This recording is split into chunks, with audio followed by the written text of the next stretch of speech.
We are on our way to church.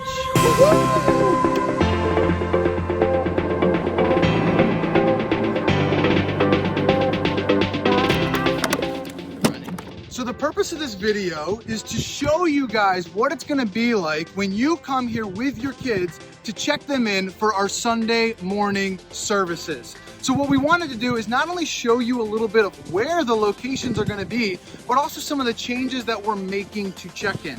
So first off, we are changing the locations for check-in as we make some other adjustments to our Sunday morning program. Additionally, we're changing the way that we do check-in. In the past, it's been a manned station where you walk up and someone greets you, asks you for your name. In an effort to make that more efficient and to help you guys get your kids checked in quickly, we still will have someone there greeting and willing to help you with whatever you need. But instead, we're gonna have you guys type in your name, get your kids self-checked in, and then make sure that you can move as quickly as possible to the next area, giving you a chance to get to church quickly. So I'm gonna grab my kids. You should not keep your kids in the trunk, but for the sake of this illustration, that is what we did.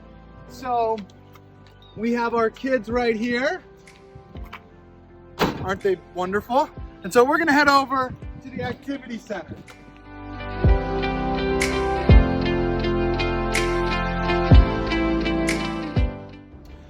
So one of the first things that we want to comment on for our check-in locations is the fact that we're going to be utilizing the activity center for 1st through 4th grade. So obviously this makes a huge shift as we need multiple check-in locations. So if you have a 1st through 4th grader, we encourage you guys to head to the activity center first, where you can get all of your kids checked in, but you have the opportunity to drop off your 1st through 4th grader there, and then from there, drop your other kids off at different locations, which we'll go over in a couple minutes. But first, we're here. John's gonna welcome us. He's here, he's greeting, he's awesome. We all love JD, but he is actually gonna show us the process of what it looks like to check in our kids.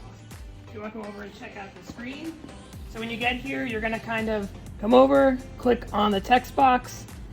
Now, when you're gonna go type in your name, you don't want to go typing in your full name. It takes too long or whatever, but even sometimes you do your last name, it will just populate too many names. So the trick that we usually do is you'll do the first 3 of your first name and then the first 3 of your last name, and then it'll pop up right there. You'll click on it, and then we're gonna check in Gabby, Marie.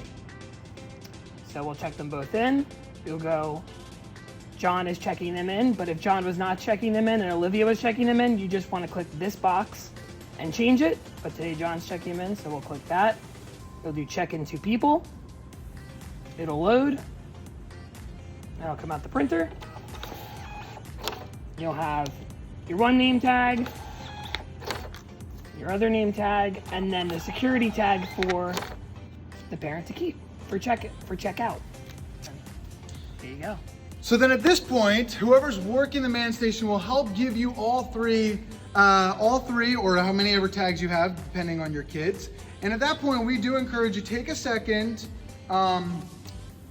and I'm gonna ask JD to help me, just take that name tag, because I can't do it with my kids in my hand. But we're going to take that name tag, we'll place it on our kid, making sure that our child is accounted for, and then from there, I'm gonna leave Marie with you, and I'm gonna make sure that I take my security tab. This is really important, so that way we make sure that kids are given back to the right parents. So please make sure that you hold on to this, and when you show up for check out, that you have this present so we can ensure your child's safety. So we're gonna go make sure, now I could put this name tag on Gabby, but I'm gonna still bring you over to the other check-in location to show you what it looks like over there. So let's go.